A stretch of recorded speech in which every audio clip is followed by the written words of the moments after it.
పవన్ కళ్యాణ్ పరిచయం అక్కర్లేని వ్యక్తి, సామాజిక స్పృహ ఎక్కువ.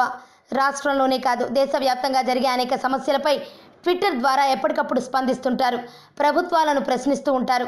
ఇప్పుడు శ్రీకాకుళం జిల్లాలోని ఉద్దానం కిడ్నీ సమస్యలపై పవన్ పోరాడుతున్నారు. ఆ సమస్యకు శాశ్వత పరిష్కారం కోసం తీవ్రంగా శ్రమిస్తున్నారు.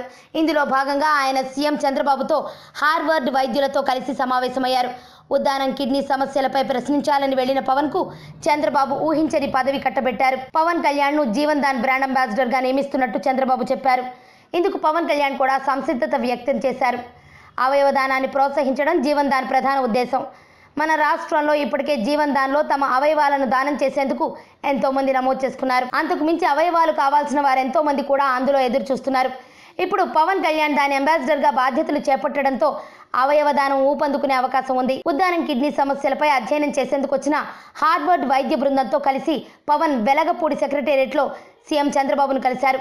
ఈ సందర్భంగా ఉద్దానంపై విస్తృత స్థాయి సమావేశం జరిగింది.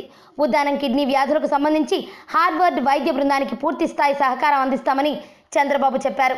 30 ఏళ్లుగా ప్రభుత్వం ఈ సమస్యపై అధ్యయనం చేస్తోందని, అయితే మూలాలను గుర్తించలేకపోయిందని ఆయన వివరించారు. ఇప్పుడు హార్వర్డ్ డాక్టర్స్ టీం రావడంతో సమస్యకు శాశ్వత పరిష్కారం కనుక్కోగలమనే ఆశాభావాన్ని ఆయన వ్యక్తం చేశారు. మానవత్వంతోనే తాను ఉద్దానం కిడ్నీ సమస్యకు శాశ్వత పరిష్కారం కనుక్కోవాలనే ఉద్దేశంతో పనిచేస్తున్నానని పవన్ ఇప్పటికే ప్రకటించారు.